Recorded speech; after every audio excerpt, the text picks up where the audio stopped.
The Hand That Rocks the Cradle 2025 unfolds with slow, suffocating tension as it immerses the viewer in the meticulously maintained yet emotionally fragile world of Caitlin Morales, a high-performing attorney who has built her career on precision and restraint, spending her days in towering glass offices, negotiating contracts and winning cases, while quietly battling a mental health condition that she keeps hidden beneath flawless suits, flawless arguments, and an equally flawless facade. At home, she is stretched thin between the demands of her job and the needs of her daughters. Emma, an imaginative 7-year-old who draws castles and monsters on every scrap of paper she finds, and Josie, an infant with a delicate immune system who requires careful feeding schedules and specific routines that Caitlin guards with near-obsessive vigilance. Miguel, her husband, loves her deeply but is often absent due to long shifts at the hospital, leaving Caitlin alone during the worst of her panic attacks, nights when she clutches the bathroom sink with shaking hands as she adjusts dosages of medication she prays will work but fears may betray her at the wrong moment. With mounting pressure at work, a newborn, and a mind that feels like it's fraying at the edges, she eventually agrees, reluctantly, to hire help.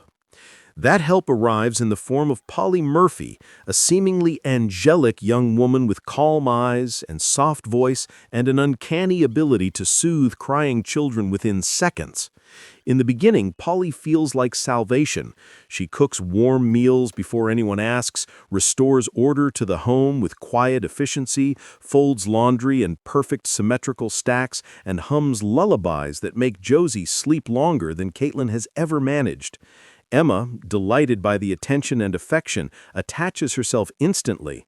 And even Miguel starts saying that Polly's presence is the first time their home has felt peaceful since the baby was born. And for a fleeting moment, Caitlin allows herself to breathe. But small things begin to disturb her. Barely noticeable at first, the kind of soft anomalies that can be dismissed as stress or coincidence. Polly's footsteps outside the bedroom late at night, the way she lingers a little too long beside Miguel, studying him with an intensity hidden behind a polite smile.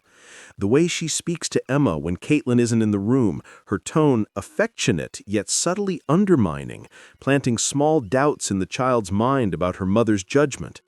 And then there's the formula incident, Josie breaking out in hives after Polly feeds her something Caitlin explicitly forbid, the nanny offering a mild apology that feels rehearsed, her eyes flat and unreadable. Soon, Caitlin begins losing track of time, missing meetings, forgetting conversations, waking up dizzy with her pulse racing and her hands numb.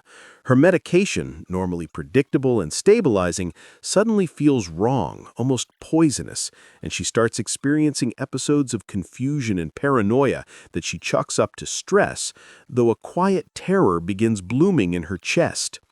Feeling herself slipping, she confides in Stuart, her odd but kind neighbor, who has watched the household long enough to notice subtle shifts in routine and behavior, and he agrees to investigate Polly's background. Meanwhile, Polly continues weaving herself deeper into the family structure, stepping into roles Caitlin once filled, comforting Emma during meltdowns, correcting Caitlin's mistakes in gentle but humiliating ways, and positioning herself as the stable maternal presence while Caitlin grows increasingly unstable. As Stuart digs, he discovers there is no Polly Murphy at all, no birth records, no employment history, nothing but a trail of aliases and abandoned residences. The truth, when it emerges, is far worse. Polly is actually Rebecca, a woman whose childhood was scarred by a fire that killed her parents and sister, a fire Caitlin inadvertently played a role in when she was a child known by her birth name, Jennifer. Memories Caitlin buried long ago, therapy sessions, court hearings, the adoption that followed her renaming, rise up in fragmented flashes, smoke, screams, the crackle of burning wood, and the unbearable weight of survivors' guilt. As Stuart reveals the full truth, Caitlin realizes Rebecca has been watching her for years, studying her, preparing for the moment she could infiltrate her life and exact revenge for the childhood she lost, for the fire that rewritten her life's script. With Caitlin's mental state deteriorating from the medication tampering, Rebecca grows bolder, locking Caitlin out of the nursery, taking over bedtimes and school pickups, whispering to Emma that accidents happen when mothers are tired or careless, planting seeds of mistrust in Miguel by hinting that Caitlin has been acting erratically all day.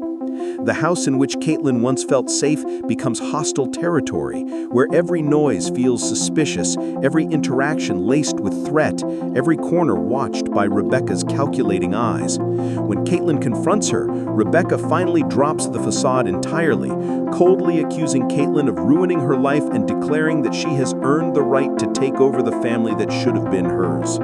The confrontation escalates into a terrifying struggle in which Emma tries to intervene, slips on the stairs and falls, her screams shattering whatever restraint was left between the two women. Enraged and cornered, Rebecca attacks with ferocity, and Caitlin, desperate to protect herself and her children, pushes Rebecca through a large window, sending her crashing into the yard in a shower of glass.